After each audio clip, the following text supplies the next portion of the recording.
माया क्या होती है समझेंगे। माया के कितने रूप होते हैं और माया से अवतीर्ण कैसे हो जाता है। तो ये काल माया दो तरह की होती है, जीव माया, गुण माया। माया होती है जो ईश्वर से शक्ति पाके काम करे, जिसमें रज, तम, सत ये तीन गुण हो। ईश्वर की शक्ति पाके जो जड़ से चेतन होके काम करे। और माया दो तरह की होती है, जीव माया, गुण माया। जीव माया फिर आगे दो तरह की होती है। एक जो अपने स्वरूप को बुला देती है कि हम एक आत्मा है, और इस संसार के व्यक्ति वस्तुओं के मोह में हमें डाल देती है। और दूसरी गुण माया, ये ईश्वर की शक्ति है जो हमें ये पांच महाभूतों का ये शरीर प्रदान करती है, और ये पांच महाभूतों से सृष्टि की रचना करती है। तो माया जो कि ईश्वर की जड़ शक्ति है, लेकिन ईश्वर से शक्ति पा के ईश्वर जितनी शक्तिमान हो जाए उसको माया कहते हैं। और माया के दो रूप होते हैं, काल माया।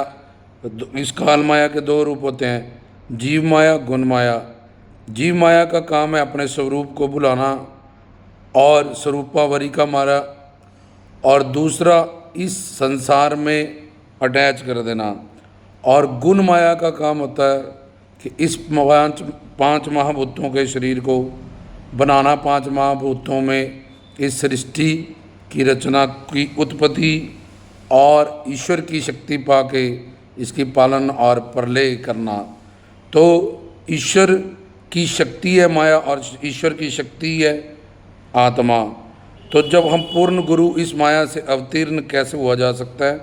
जब हम एक पूर्ण गुरु जो कि श्रोत्रिय, ब्रह्मनिष्ठ हो, तत्वदर्शी हो, उसकी प्रवचन सुने, उससे तत्व ज्ञान प्राप्त करें, आत्मा, परमात्मा और माया का थ्योरेटिकल ज्ञान। तो इस थ्योरेटिकल ज्ञान और फिर प्रैक्टिकल साधना से बार बार श्रवण करने से तत्व ज्ञान, तो हमें ईश्वर के प्रति प्रेम बढ़ता है, फिर समर्पण बढ़ता है, तो उतनी कृपा होती है, उतना हम जीव माया से अवतीर्ण होते हैं और हमारे जीवन का लक्ष्य सुख प्राप्ति, दुख निवृत्ति हमें प्राप्त होता है, जब सच्चिदानंद लक्ष्य हमें प्राप्त होता है। तो माया से अवतीर्ण एक पूर्ण गुरु का लड़ पकड़ के उनसे तत्व ज्ञान प्राप्त करके जीव माया से हम धीरे धीरे धीरे अवतीर्ण होते हैं। इसको अविद्या माया कहते हैं, जो कि रज माया और तम माया में आती है। दूसरी गुण माया, जिसको सत माया भी कहते हैं।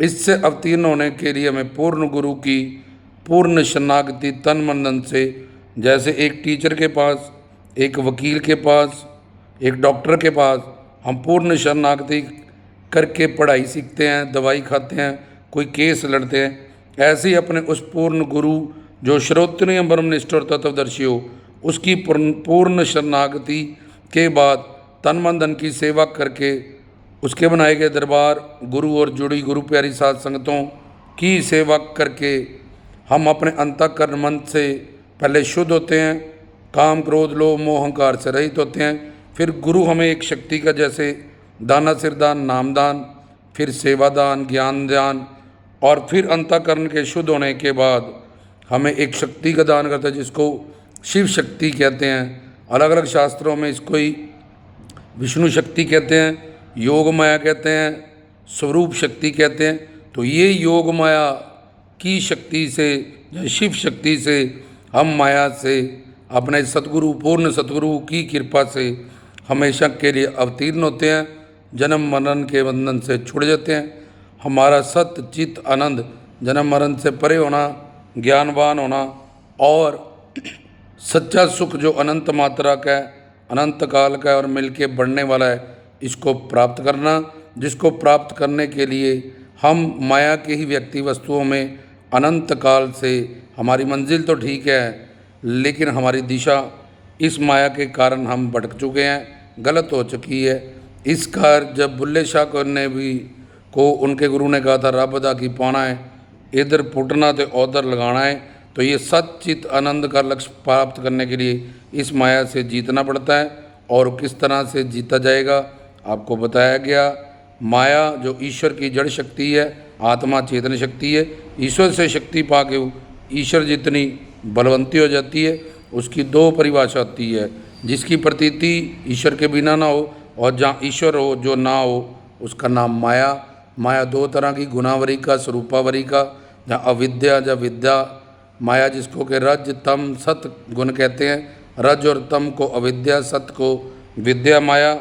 और उनका काम बताया, स्वरूप बुलाना, मोह माया में अटैच करना।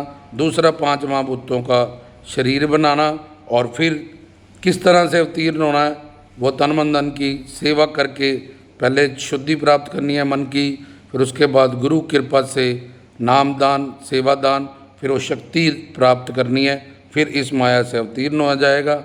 जीव माया से अवतीर्ण होने के लिए पूर्ण गुरु का प्रवचन सुनना पड़ेगा, और गुण माया से अवतीर्ण होने के लिए हमें उस पूर्ण गुरु की शरणागति करनी पड़ेगी। तो फिर इस काल माया से हम जीत जाएंगे और हमेशा के लिए आनंद प्राप्ति और दुख निवृत्ति का लक्ष्य प्राप्त होगा। हमें हमारा सच्चिदानंद जो हमारी पर्सनल प्रॉपर्टीज़ है, जो माया के कारण बढ़ चुके हैं, वो हमें वापस प्राप्त होएगी। जय श्री सद्गुरु जोगी पीर धाम।